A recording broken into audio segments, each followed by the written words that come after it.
think that there's never been any doubt in my mind that I wouldn't be cured of this. Once I found out, I just made up my mind, that's it. You just have to keep taking it one day at a time and just keep that positive attitude and know that I can do this. I'll get through it. It's 8 o'clock in the morning, July 17th, 1997. We're at St. Luke's Hospital. And we're about to do the first case in the St. Louis area of ovarian tissue freezing.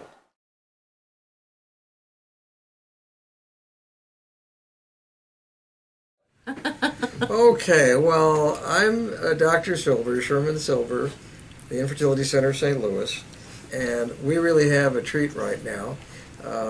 This is Jennifer, who at 24 years of age, I'm right on that, yes, right?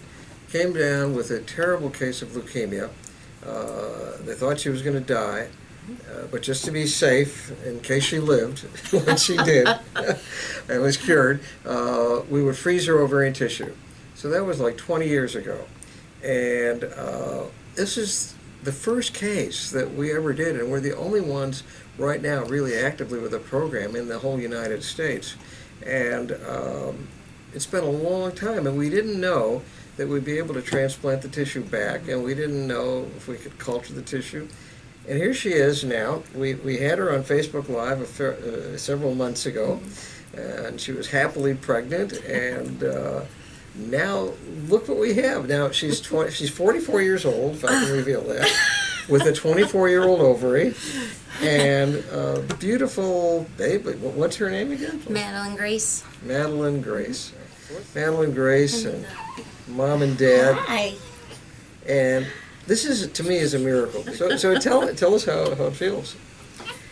It's great. It's very exciting. I think that it took us a little while to get pregnant, but we just kept trying, and it paid off. So.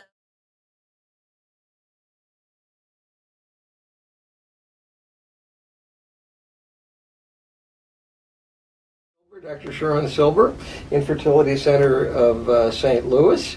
And I'm here with the most amazing fertility story ever. This is Amy Tucker. I've known her since she was a little 19-year-old girl who was facing death with Hodgkins disease, a terribly difficult case.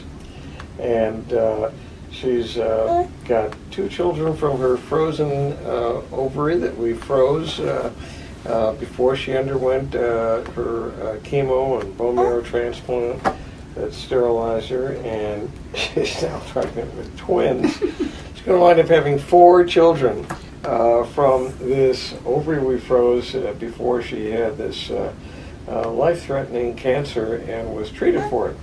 Here's Amy. Yeah, hi. So yeah, it's been quite the experience that we've had. I wouldn't have guessed when I was 19 years old. I wasn't really thinking about family, and I remember being approached about freezing the ovarian tissue by a nurse, and I was in the right place at the right time, and so we were able to freeze the tissue, and luckily, because after the bone marrow transplant I wasn't able to conceive, I went into menopause. You were completely in menopause. Completely in menopause, yeah, with the remaining ovary. Yeah. So,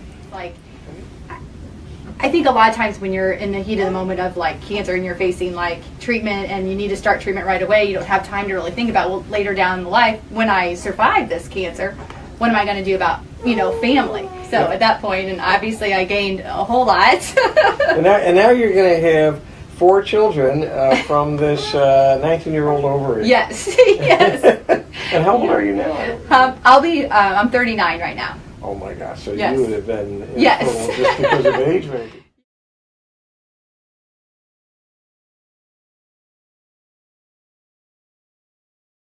The fact that I couldn't have children really scared and frightened me. 2 years ago, at the age of 21, Melissa was diagnosed with Hodgkins lymphoma. She was told her treatment would include very high doses of chemotherapy. I thought, I'm young, I can do it. The odds are looking really great for me. Hodgkins lymphoma, very curable.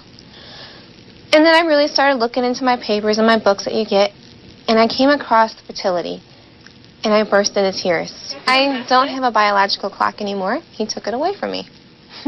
So when I'm ready to have kids, it's not going to be a problem. Well, Melissa, this is a fantastic moment for all of us. It is. I mean, when are you going to have the baby? We are scheduled for a week from yesterday, so six more days. 6 more days, and you look really ripe. I am very ripe, yes.